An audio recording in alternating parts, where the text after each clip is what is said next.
malam hari ini kita akan belajar apa sih yang dimaksud sekolah kehidupan. Apa benar kita di dunia ini sekolah kehidupan? Apa benar fokus kita belajar? Apa benar fokus kita ini bukan cari uang? Nah itu. Ini penting Bapak Ibu. Karena kesempatan kita cuma satu kali. Enggak akan terulang. Ya, enggak ada apa istilahnya kalau di SMA itu? Remedi. Ya, itu enggak ada. Ya. Bapak Ibu, kita masuk ya, kita fokus. Tubuh kita Bapak Ibu berasal dari orang tua kita. Pertemuan antara sperma dan sel telur menghasilkan sigot. Sigot adalah penyatuan materi genetik dari kedua orang tua. Ya. Perkembangan selanjutnya, sigot akan melakukan perjalanan ke rahim, melakukan pembelahan sel, menempel di dinding rahim, menjadi bayi. Ya. Dan setelah 9 bulan, bayi kemudian dilahirkan. Bapak Ibu, ini tubuh. Ya, ini tubuh. Tetapi tubuh ini, tubuh bayi ini bisa hidup, berkembang menjadi bayi dan terlahir, itu mendapat energi kehidupan dari Allah yang kita sebut roh. Tanpa ada roh, manusia enggak bisa hidup. Ya, roh berasal dari Allah atau dalam bahasa Ibrani-nya ruah. Manusia dapat roh, hewan dapat roh. Itu sebabnya makhluk hidup bisa bergerak. Ya, roh, ruah. Roh adalah energi kehidupan yang memampukan janin atau sigot berkembang menjadi bayi hidup, ya, bertumbuh menjadi manusia dewasa. Roh yang berasal dari Allah adalah energi kehidupan yang memiliki benih kesadaran atau nesyamah. Ya. Jadi kata roh ini Bapak Ibu ada 2. Ruah dan nesyamah. Ya. Allah memberi manusia ini ruah. Istilahnya Allah meniup. Ya, ruah. Tapi di dalam ruah ini Bapak Ibu ada yang namanya nesyamah. Untuk manusia ya, ada yang namanya nesyamah. Kalau hewan tidak punya ini, hanya ruah, hanya energi hidup. Tetapi manusia memiliki nesyamah dalam ruahnya. Ya, bukan hanya energi hidup, tetapi ada kesadaran atau nurani, meskipun masih kosongan. Ya, tidak ada isinya, gitu ya, masih kosongan. Roh yang berasal dari Allah adalah energi kehidupan yang memiliki benih kesadaran nurani. Ya, berbeda dengan hewan tidak punya. Nurani Bapak Ibu, kesadaran ini harus ditumbuh kembangkan, dibentuk serupa Allah melalui jiwa yang muncul seiring perkembangan tubuh manusia.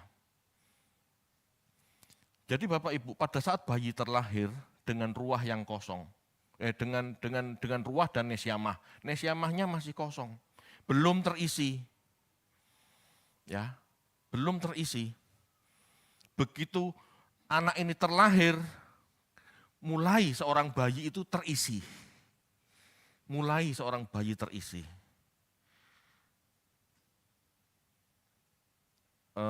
Biasanya diisi apa?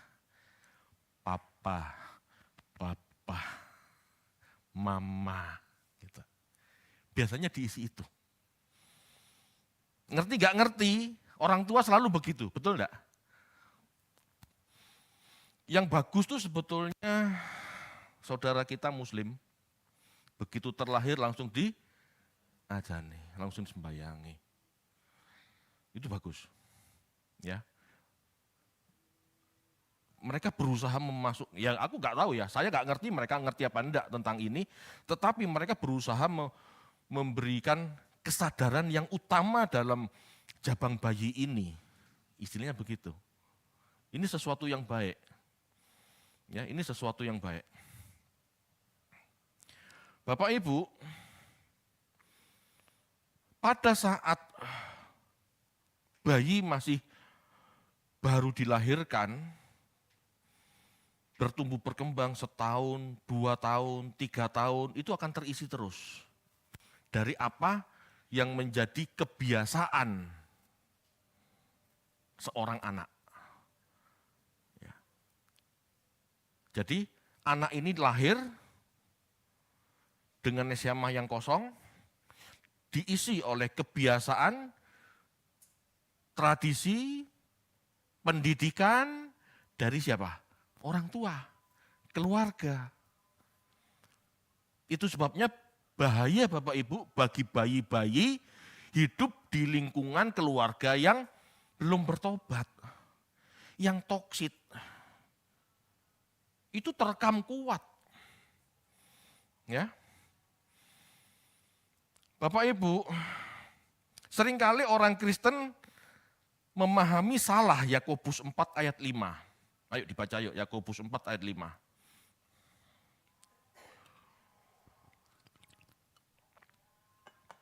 Yakobus 4 ayat 5. Janganlah kamu menyangka bahwa kitab suci tanpa alasan berkata, roh yang ditempatkan Allah di dalam diri kita diingininya dengan cemburu. Ya, banyak orang Kristen salah memahami Yakobus 4 ayat 5.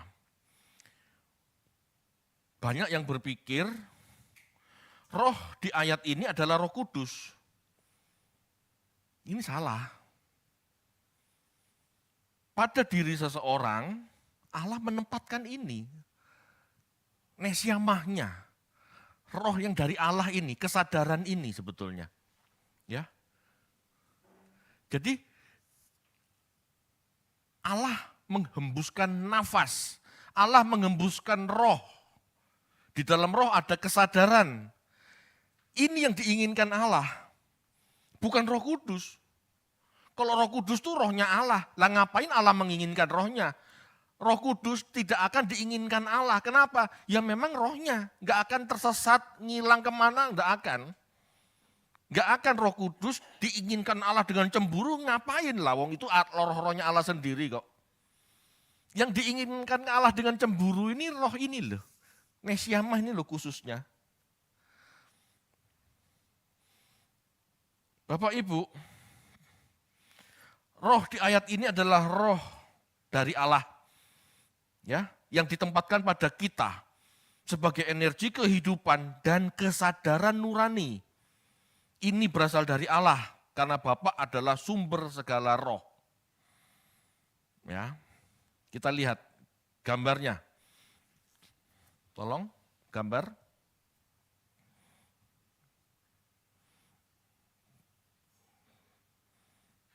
Jelas enggak ya? Atau dikecilkan supaya enggak pecah mungkin. Dikecilkan mungkin. Kalau di layar sih jelas. Oke, ya gini, untung saya warna ya. Bapak Ibu, manusia itu terdiri dari tubuh, roh, dan jiwa. Ya, tubuh ini warna kuning, roh warna biru. Ya, roh dan tubuh bersatu. Ya, roh dari Allah menyatu dalam tubuh manusia, maka muncul jiwa. Ya, roh, di dalam roh ada nurani atau nesiamah. Awalnya kosong. Begitu ketemu tubuh, di mana tubuh ini, tubuh bayi ini sudah memiliki memori genetik dari orang tua. Paham ya? Bulan lalu kita sudah belajar. Ada juga pendidikan, ya, bayi ini dididik oleh bapaknya, oleh lingkungannya. Ya. Jadi roh yang bertemu tubuh, di mana tubuh sudah memiliki warnanya, warna genetiknya dari orang tua, gitu ya. Bertumbuh semakin besar dengan kesadaran yang semakin berkembang, itulah yang membuat diri kita sekarang. Kalau saat roh bertemu tubuh muncul jiwa, jiwa ini pikiran, perasaan, dan kehendak, diisi oleh firman Tuhan, maka jadinya seorang anak, seorang bayi, anak, remaja, dan dewasa akan bertumbuh dalam pengenalan akan Allah. Tapi kalau sejak kecil bayi ini tidak pernah dididik dengan baik, tidak pernah dikasih firman Tuhan, hidupnya di lingkungan yang kacau, sembrono, rusak, maka anak ini besar dengan rusak juga. Bapak Ibu, potongan antara roh dan tubuh itu yang warna hijau. Itulah diri kita. Kalau kita mengasup firman Tuhan, kita mengenal Tuhan. Kalau kita mengenal dunia, ya, kita nggak punya firman Tuhan, kita keliling kemana-mana, ketemu orang yang nggak jelas, warna dunia yang akan menjadi warna kita. Bapak Ibu, sejak kecil, sejak bayi procot keluar dari kandungan ibu, manusia itu sudah cenderung rusak. Kenapa? Karena ada memori genetik orang tua yang rusak juga. Belum lagi bertumbuh berkembang di lingkungan yang tidak benar, yang tidak mengenal Allah, di mana orang tua belum bertobat, ya rusak juga. Padahal Bapak Ibu, tujuan Allah menghadirkan bayi-bayi ini, manusia-manusia ini, supaya mengenal Allah. Bayangkan, bayi yang lahir dari orang tua yang tidak takut akan Tuhan. Betapa rusaknya. Ini loh yang harus diperbaiki oleh Tuhan Yesus. Ini loh proyek keselamatan yang dilaksanakan oleh Tuhan Yesus dan Roh Kudus. Halo Bapak Ibu. Jadi sejak kapan sekolah kehidupan? Sejak lahir procot. Sejak keluar. Ya, sejak keluar dari kandungan, itu sekolah kehidupan. Meskipun muridnya enggak sadar, tetapi kalau orang tua takut akan Tuhan, dia bisa, ya seperti saudara muslim, menjelaskan, memperkenalkan. Ya. Supaya anak ini dari kecil mengenal Tuhan. Bapak Ibu, ini penting. Ya.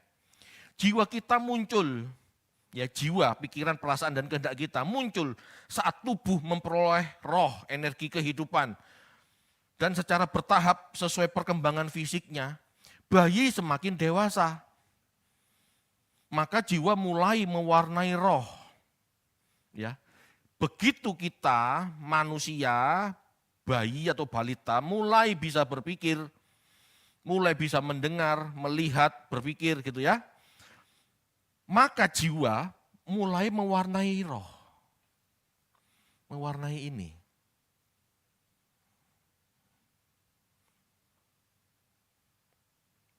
Apa ya? Apa yang diwarnai sejak kecil akan tergores. Contoh, kalau orang tua terlalu banyak mendidik anak dengan salah, dengan gairah dunia. Ya, tak dongak nona jen sugih. Tak dongakno nak, jadi pejabat. Doanya begitu. Ini yang tergores merah, bukan biru. Warna itu warna dunia, bukan warna Allah. Tapi kalau kita sejak kecil mendidik anak, umur setahun, 2 tahun, 3 tahun, gitu ya. Ngerti tidak ngerti anak, orang tua kadang-kadang kan sering ngomong ya. Nah, besok jadi anak baik ya. Ini goresan Allah loh. Nah, jadi anak yang pinter ya, supaya besok bisa dipakai Tuhan. Nah, enggak boleh ya ganggu orang lain, jadi anak baik ya. Nah, jangan lupa sekolah minggu ya, baca Alkitab. Nilai-nilai Allah yang mewarnai. Sekarang cek. Mulai kecil, warna apa yang mewarnai kita? Warna dunia atau warna Allah?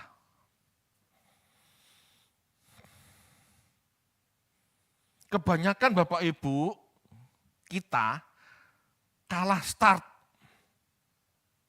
Betul? Kalah start.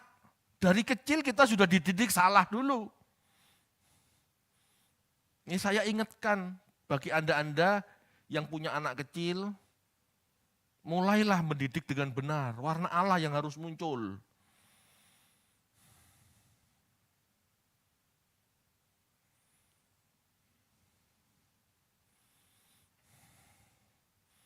Bapak Ibu, perhatikan yuk.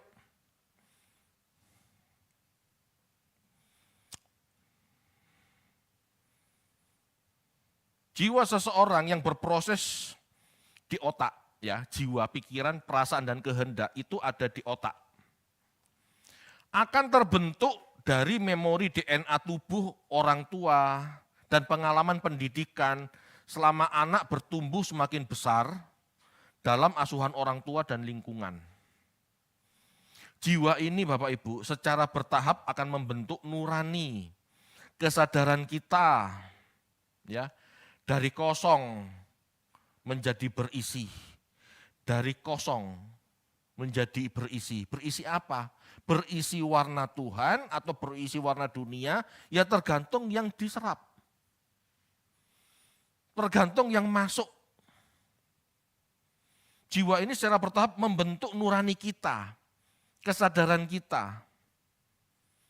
Kita tidak akan pernah sadar menjadi manusia ilahi jika yang dimasukkan adalah hal-hal dunia. Bisa dipahami Bapak Ibu?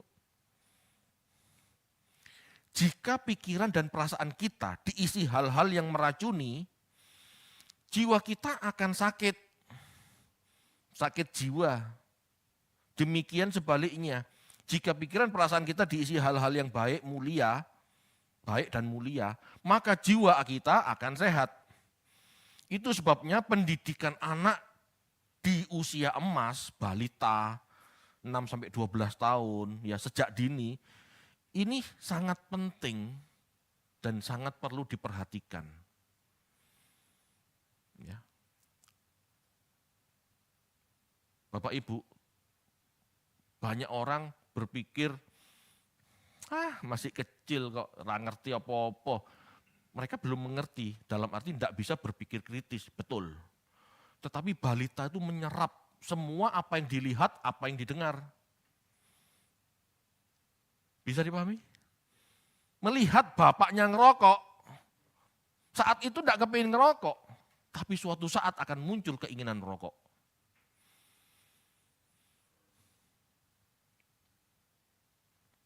Jika kita bertumbuh, mengejar, memperjuangkan ya, jika kita bertumbuh, mengejar atau memperjuangkan hal-hal baik, mempertimbangkan hal-hal mulia, itu akan mewarnai pada kehidupan kekal kita. Semua tergantung kita. Semua hal baik itu akan mempengaruhi nurani kita, mewarnai roh kita. kita.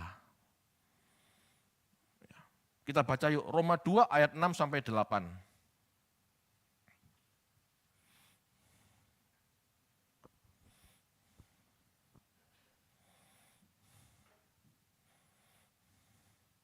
Roma 2 ayat 6 sampai 8.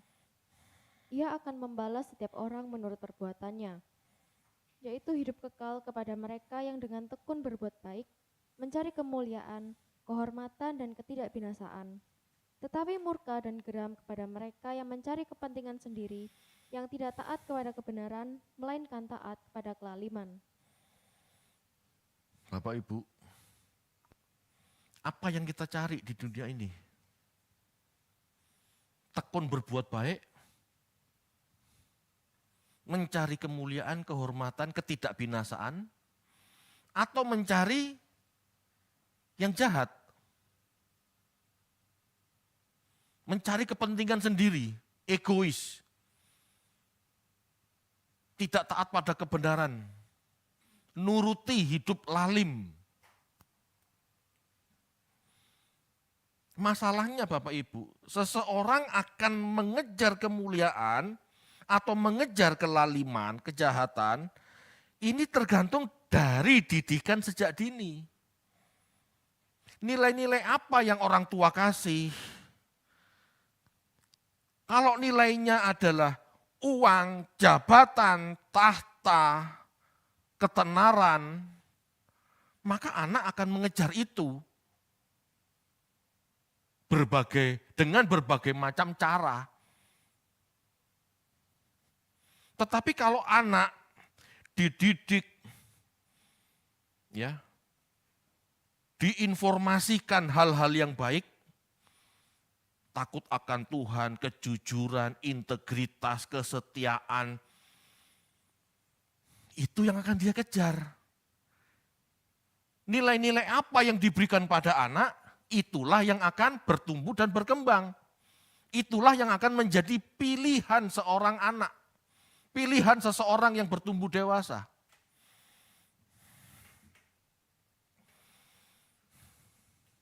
Itu betul Bapak Ibu. Nama saya David Sudihartono Chandra. Nama tengah saya tuh Sudihartono. Dikasih engkong, dikasih nama engkong, kakek. Sudihartono. Sudi sugih, Sudi harto, Sudi berharta. Itu kan nama yang dikasih kakek kita, betul? Berarti apa? Ya itu melekat Bapak Ibu. Ini kan, Pak, maksud cuma masalah nama. Itu nama melekat dalam KTP. Tetapi orang tua, dari kakek, nenek, itu kan selalu. Kadang-kadang mama saya tuh tak dongakno soge konfet. Kelihatannya baik kan? Tapi apakah itu berkenan di hati Allah? Karena hati Allah itu selalu tentang hal-hal kekekalan. Tak doakan kamu baik, Fit. Tak doakan kamu jadi anak baik, anak yang berintegritas. Itu hal-hal sorga. Tak doakan kon sugih, Fit. Ini terekam kuat Bapak Ibu. Dan sampai umur 40 yang saya kejar tuh uang, kekayaan, kepingin sugih memang. Meskipun dengan alasan rohani, aku nanti akan bantu banyak pekerjaan Tuhan.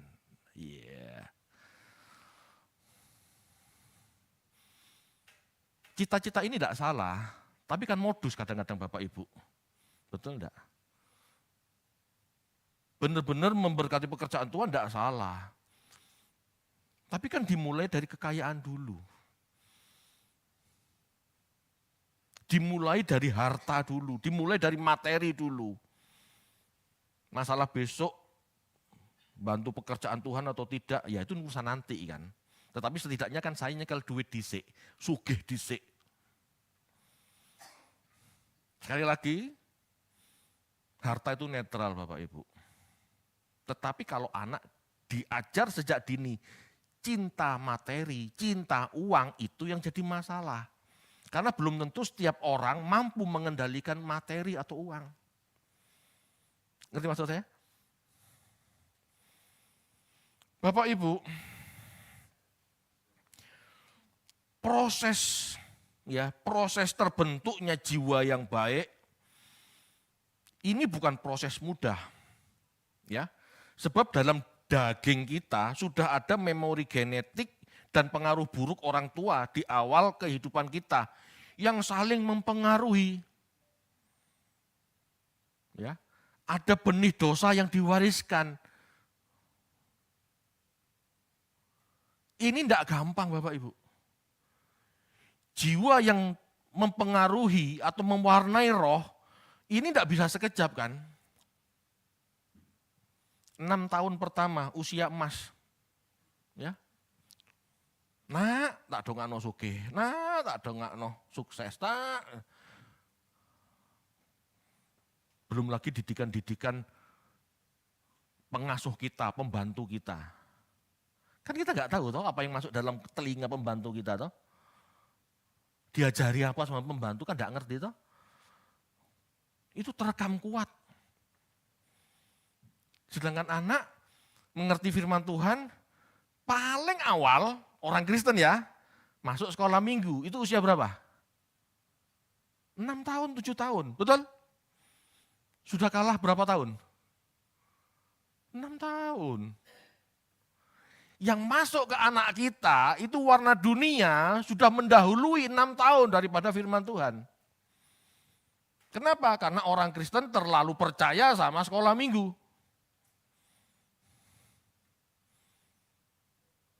Kenapa tidak mulai dulu mendidik anak? Kenapa tidak mulai dulu nyekoi anak dengan firman Tuhan? Kenapa nunggu umur 6 tahun nanti biarkan guru-guru sekolah minggu? Padahal di sekolah minggu juga nggak terlalu berkualitas kan? Kan paling sekolah minggu cuma 1 jam. Betul ya? Sedangkan anak ini sehari 24 jam bersama Anda. Seminggu 7 hari bersama Anda, bersama kita, bersama gurunya, bersama pembantunya. Kira-kira masuknya apa? Halo? Kalah start. Ngerti maksud saya? Kalah start.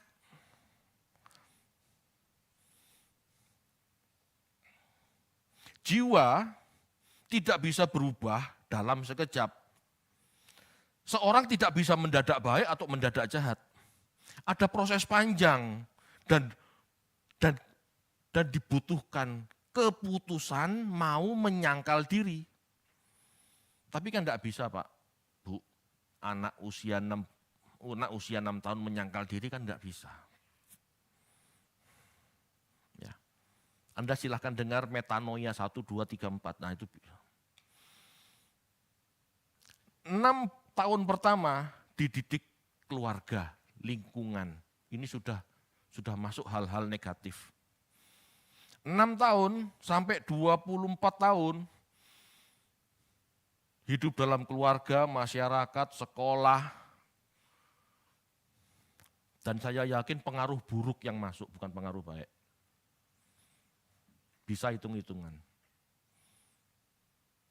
Umur 25 tahun otak manusia sudah sempurna. Mulai bisa berpikir kritis. Disitulah seseorang seharusnya, idealnya mulai berpikir, apakah 25 tahun hidupku sudah mendapat kebenaran, sudah mendapatkan hal-hal yang benar. Tapi kan jarang Bapak Ibu usia 25 tahun mikirin itu. Halo? Apa yang dipikir anak usia 25 tahun? Sampai 30 tahun kira-kira? Halo? Kerja di mana? Betul? Jodohku sopo? Betul? Masih tidak bingung masalah kebenaran. Bayangkan itu Bapak Ibu. Betapa sulitnya bertobat, merubah pikiran. Dari 25 tahun sampai 30 tahun kita tersesat, dicekoi hal-hal buruk, lalu mulai sadar diri, membenahi diri, berubah menjadi baik. Emangnya gampang membongkar segala hal yang mengendap 30 tahun. Ini bukan hal mudah. Kalau tidak berani menyangkal diri, Anda tidak mungkin bisa. Kita tidak mungkin bisa. Apalagi anak-anak. Susah. Bapak Ibu, itu sebabnya perlu pengalaman yang menggores. Pendidikan yang baik di waktu yang panjang untuk membentuk karakter yang melekat, ini perlu yang menggores. Seseorang dibuat bangkrut, seseorang dibuat patah hati, seseorang dibuat sakit, terkapar di rumah sakit. Itu pembelajaran dari Tuhan. Supaya kita berpikir, buat apa aku hidup? Orang patah hati, putus cinta, sedih, nangis gitu kan. Kan mesti mikir, buat apa aku hidup? Maunya lompat dari jurang gitu ya. Kan bodoh itu sebetulnya. Cuman kan dia mulai mikir kan, buat apa aku hidup kok kayak begini. Kan gitu toh. Perlu goresan-goresan. Jadi kalau Bapak Ibu mengalami masalah, tantangan, benturan, sesuatu yang mengejutkan, menyakitkan, sadarilah Bapak Ibu. Ya, Tuhan sedang membuat kita, ayo noleh anakku, kamu 30 tahun salah jalan.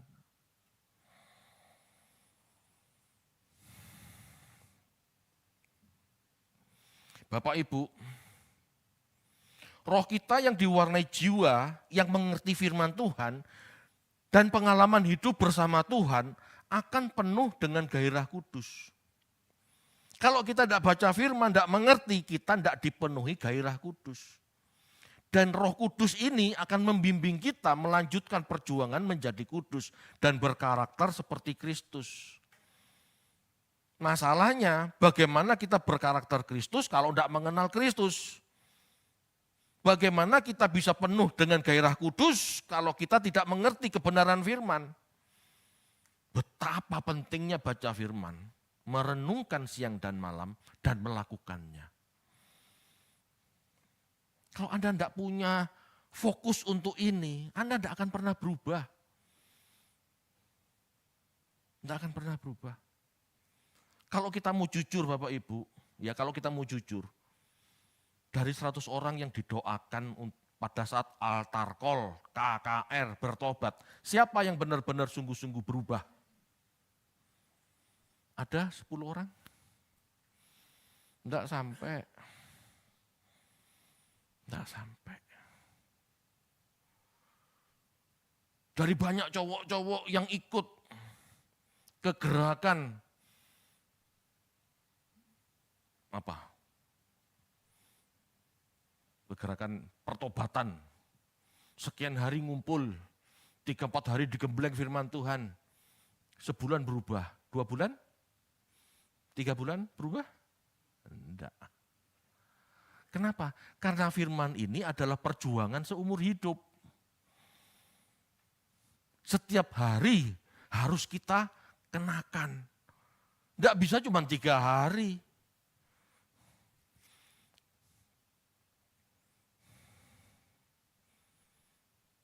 Roh Kudus akan membimbing kita melanjutkan perjuangan, ya, jika kita memiliki firman Tuhan, jika kita mengenal firman Tuhan, jika kita mengerti firman Tuhan, sehingga kita bisa hidup seperti Kristus hidup. Ayo dibaca yuk, Roma 8 ayat 9.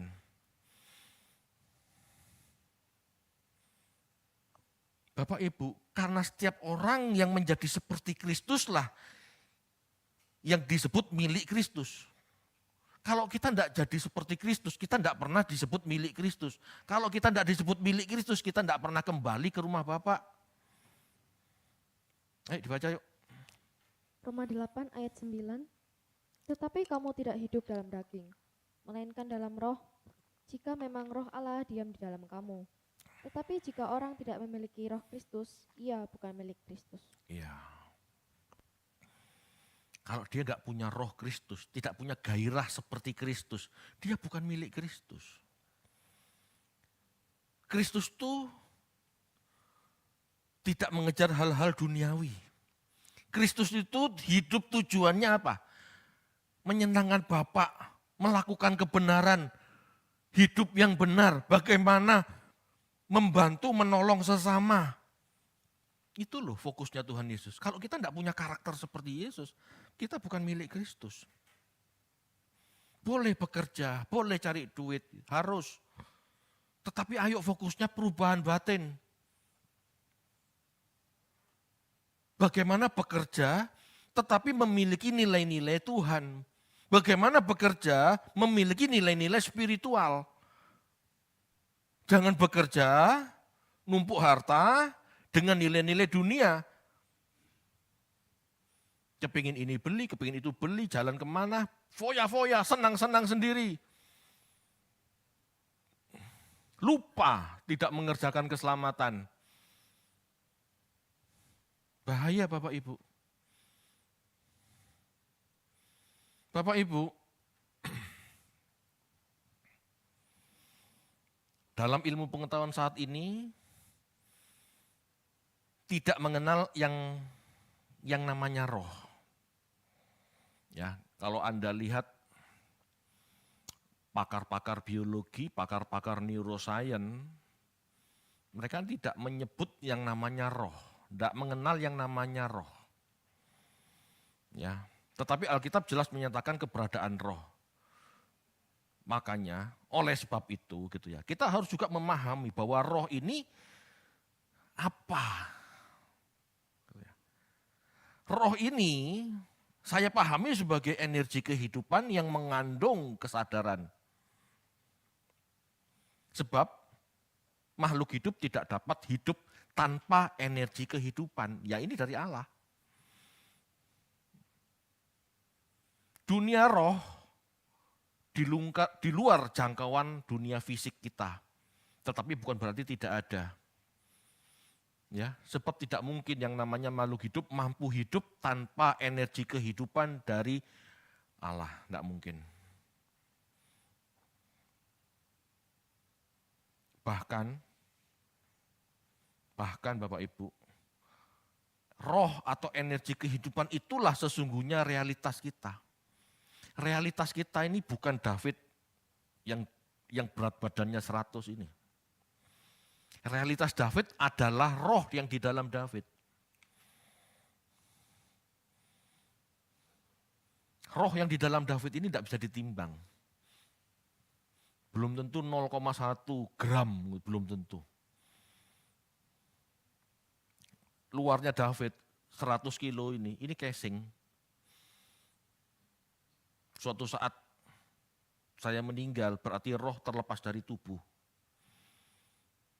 Tubuh dikubur dengan segala sifat buruknya, roh kembali kepada Bapa atau terhilang di dunia. Masalahnya Bapak Ibu, seumur hidup kita, roh kita ini nuruti daging kita atau menyangkali daging kita. Itu yang jadi masalah.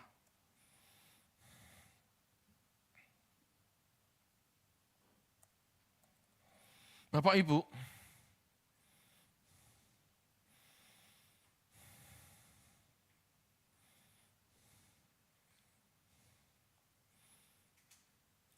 kehidupan ini sudah dalam rancangan Tuhan. Ya, kita baca yuk 1 Samuel 2 ayat 7.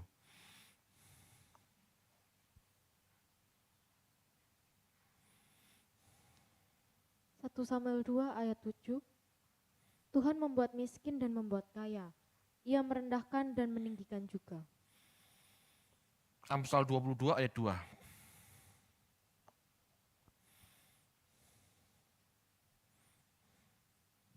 Amsal 22 ayat 2. Orang kaya dan orang miskin bertemu. Yang membuat mereka semua ialah Tuhan. Ya, Bapak Ibu, Tuhan sudah merancang kita. Kita lahir sebagai anak orang kaya, lahir sebagai anak orang miskin, lalu dalam perjuangannya menjadi seperti apa, Tuhan sudah merancang melalui gen kita, ya, melalui kesempatan yang Tuhan berikan, semua sudah Tuhan rancang, Bapak Ibu. Masalahnya, gitu ya, masalahnya kita mau belajar enggak mewarnai paket hidup kita. Kita lahir sebagai anak orang kaya, tujuannya bukan untuk foya-foya loh. Kita lahir di keluarga miskin, bukan berarti lahir untuk menderita nelongso. Tetapi bagaimana kita menggunakan kekayaan yang kita dapat. Bagaimana kita menanggulangi kesedihan, dampak buruk kemiskinan. Ini kan paket hidup Bapak Ibu. Ayo kita perjuangkan. Seperti orang kaya, ya, seperti orang kaya dan Lazarus. Perumpamaan itu Anda masih ingat ya? Seperti orang kaya yang mati tidak sampai ke pangkuan Abraham, karena mengabaikan hidup dalam kebenaran. Dia tidak menggubris Lazarus. Dia tidak mengganggu Lazarus, tapi dia juga enggak menggubris Lazarus. Dia enggak menolong Lazarus, padahal ada di depan rumahnya. Dia tidak mengerjakan keselamatannya. Orang kaya ini tidak mengerjakan keselamatannya. Tidak mewarnai hidupnya dengan kebenaran dan keadilan. Orang yang mengabaikan, ya, orang yang mengabaikan orang lain, berarti orang ini tidak sedang membentuk kepribadiannya, tidak sedang membentuk karakternya. Orang seperti ini Bapak Ibu dianggap tidak mengerjakan keselamatan. Ujung-ujungnya kemana? Ke Hades. Dalam sukaria hidup mewahnya, orang kaya ini melupakan Lazarus. Ya, melupakan mengasihi sesama yang ada di depan matanya. Seseorang kalau mau membentuk nasib kekalnya, kalau mau membentuk karakter ilahinya, seharusnya dia aktif. Apa yang bisa kutolong untuk Lazarus? Apa yang bisa kutolong untuk sesamaku yang miskin? Apa yang bisa kulakukan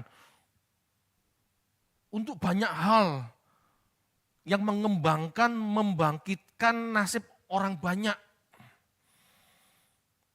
Dia enggak kaya-kaya sendiri. Enggak dikatakan di ayat-ayat itu dia berbuat jahat, ngerampok, maling, enggak loh. Dia cuma foya-foya dengan hartanya sendiri, harta-hartanya sendiri.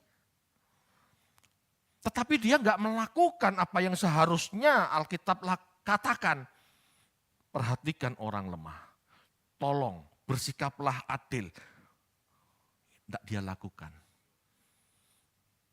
Ujung-ujungnya kemana? Ke Hades. Ke tempat di mana terdapat ratap dan kertak gigi. Bapak Ibu, Allah ingin setiap orang belajar mewarnai jiwanya dengan keadilan, dengan kebenaran yang dia miliki di masa hidupnya. Kesempatan mengelola jiwa, kesempatan mengerjakan keselamatan, kesempatan mewarnai hidup dengan penuh kebenaran, ini ya di hidup ini, semenjak lahir procot sampai mati. Hidup ini sekolah kehidupan itu, cuman kita mau apa tidak.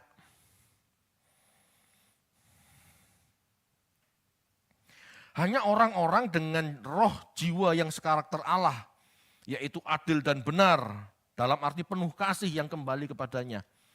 Itu yang dimaksudkan tadi. Allah mengingininya dengan cemburu. Itu maksudnya. Allah ingin setiap roh yang ada pada kita kembali kepada Allah dengan warna anaknya Tuhan Yesus. Penuh kasih. Amin.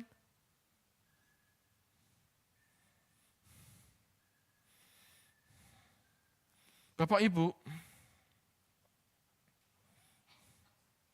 pada saat kita lahir, kita memulai sekolah kehidupan. Pada saat kita mati, kita selesai sekolah kehidupan. Semua kita anak Allah, betul? Dari lahir, itu semua anak Allah kan? Tetapi tidak semua kita mati sebagai anak Allah loh. Ada yang memberontak, ada yang ngilang. Seperti si bungsu itu ya. Semua kita anak Allah, tetapi tidak semua kita lulus menjadi manusia ilahi atau yang serupa Allah, enggak. Tergantung kita arahkan kemana.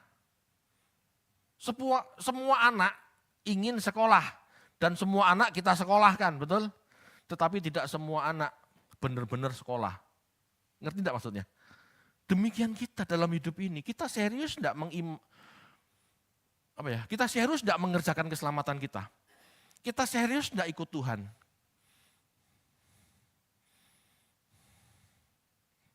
Inilah perjuangan kita dalam hidup ini Bapak Ibu. Perjuangan kita tuh menyangkal diri dari daging yang sudah diwarnai dunia.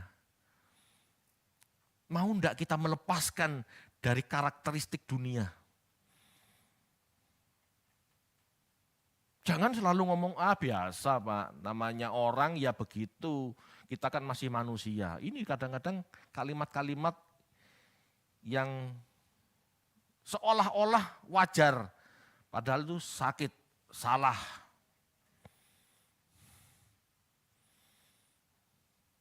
Saya tidak bisa Bapak Ibu khotbah dengan kalimat-kalimat indah yang menyentuh perasaan,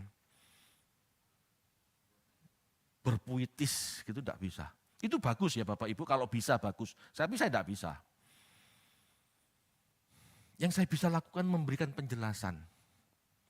Apa adanya, bahkan cenderung tidak enak di telinga. Tetapi apa yang saya katakan ini yang sebenar-benarnya terjadi. Tidak ada pertobatan cuma sehari, 2 hari, sebulan, 2 tahun, setahun, 2 tahun, tidak ada. Pertobatan itu seumur hidup. Masalahnya kita sudah kalah 30 tahun pertama. 30 tahun kedua mau enggak kita berubah, bertobat. Supaya terjadi perubahan batin. Di fase ketiga hidup kita, di masa tua kita sudah serupa Allah dan enggak berubah lagi. Ngerti maksudnya ya? Di fase ketiga manusia hidup itu sudah kaku Bapak Ibu. Kita kaku benar atau kita kaku enggak benar itu jadi masalah. Tetapi semua orang di fase ketiga hidup kita itu sudah kaku. Wis gak bisa ditekuk. Ngerti maksudnya? Usia 60 ke atas itu sudah barang yang sulit ditekuk. Masalahnya kita sudah jadi barang yang sulit ditekuk dalam arti sudah baik atau masih jahat. Sudah seperti Kristus atau masih seperti dunia.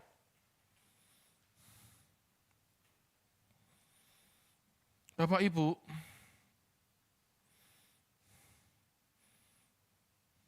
saat kita mati, tubuh terpisah dari roh, jiwa lenyap.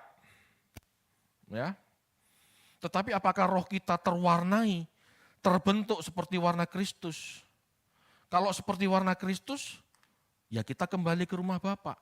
Jika tidak, ya kita kumpul bareng orang kaya yang ada di perumahan Tuhan itu. Nah, kita mewarnai nesyamah kita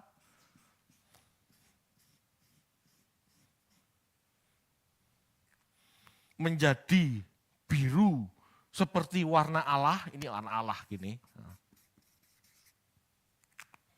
Atau menjadi merah seperti warna dunia.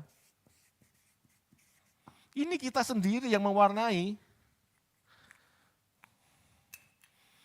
Bukan Allah. Kita kembali pada Allah atau kita meluncur ke dunia yang akan hancur binasa ini kehendak bebas kita loh. Kita lahir sebagai apa, di orang tua yang kaya, orang tua miskin, itu paket hidup, itu penetapan. Tapi kita kelak mati, berpulang kepada Allah, atau dikubur di dunia dan terpisah dari Allah, itu urusan kita.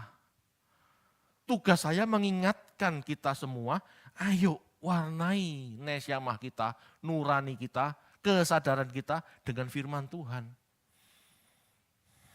Ini loh sekolah kehidupan. Kalau ada lagu ngomong sekolah kehidupan, ada pendeta khotbah sekolah kehidupan, ini loh sekolah kehidupan. Bukan cuma sekedar tobat, didoakan, altar call, itu tidak akan pernah merubah Anda. Jika Anda tidak pernah memikirkan firman Tuhan, merenungkan, masukin ke otak, dan melakukan. Tidak pernah.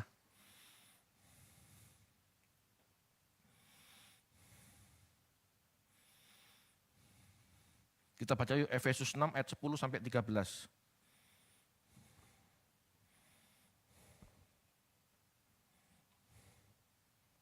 Efesus 6 ayat 10 sampai 13. Akhirnya hendaklah kamu kuat di dalam Tuhan, di dalam kekuatan kuasa-Nya.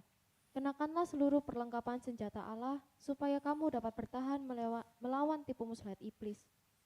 Karena perjuangan kita bukanlah melawan darah dan daging, tetapi melawan pemerintah-pemerintah, melawan penguasa-penguasa, melawan penghulu-penghulu dunia yang gelap ini, melawan roh-roh jahat di udara.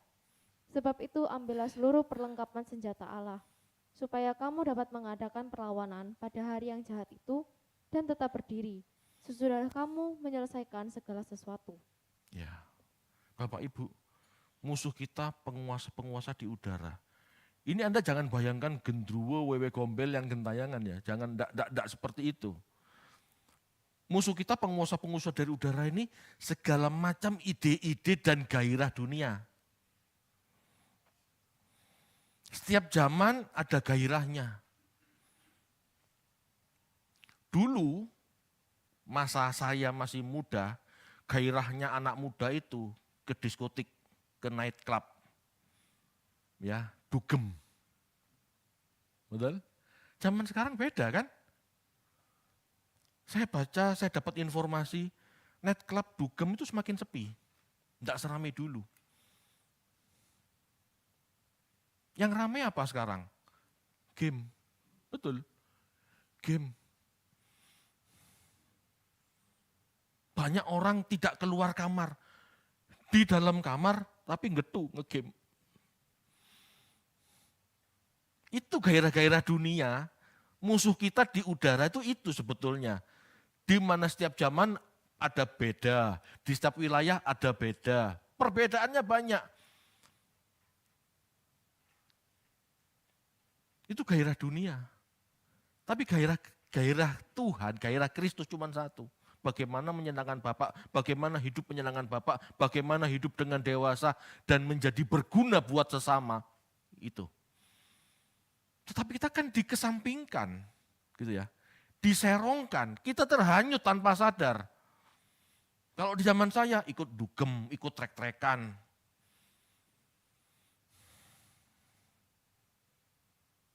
Zaman sekarang apa? Ayo sadari. Anak-anak muda, ayo sadari.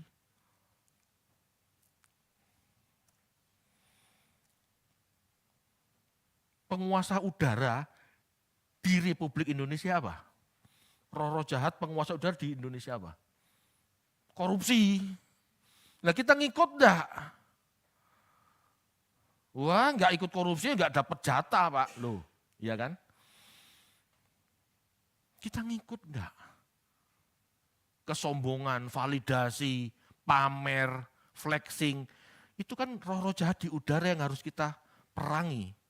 Itu ada di mana-mana kan Bapak Ibu. Anda lihat, Anda dengar, Anda raba, Anda rasakan. Itu loh musuh-musuh kita. Musuh-musuh Allah. Masalah dan tantangan hidup sesungguhnya seizin Allah Bapak Ibu. Anda terlahir kaya itu tantangan. Karena Mazmur katakan orang yang kaya raya dia berdiri di tempat licin. Dia lebih mudah terjerumus jatuh dalam dosa. Bukan berarti si miskin enak, enggak. Dia juga punya tantangan. Bagaimana menjadi orang miskin yang produktif? Jangan senangnya mengeluh, itu kan juga tantangan. Tapi orang miskin itu berdiri di tempat kasar, gak enak gitu ya. Orang kaya berdiri di tempat licin, gak sadar jatuh. Kalau yang miskin sakit, gak enak, kapan Tuhan diberkati, kan gitu. Sama-sama punya tantangan. Tetapi bagaimana kita menjadi anak Tuhan yang berkenan, itu masing-masing paket hidup yang harus kita kerjakan. Amin Bapak Ibu. Berat ya Pak ya, berat. Tapi Tuhan tahu. Dalam kemahatauannya Tuhan tahu. Kita lahir sebagai orang kaya, lahir sebagai orang miskin, lahir dalam paket hidup yang berat seperti apa, Tuhan sudah tahu. Ya. Secara fisik, kita belum ada sebelum terlahir, betul ya? Sebelum terlahir dari kandungan ibu, secara fisik kita belum ada. Tetapi secara metafisik, Allah tahu siapa kita dan akan membentuk seperti apa kita kelak. Mazmur 139 ayat 14 sampai 16.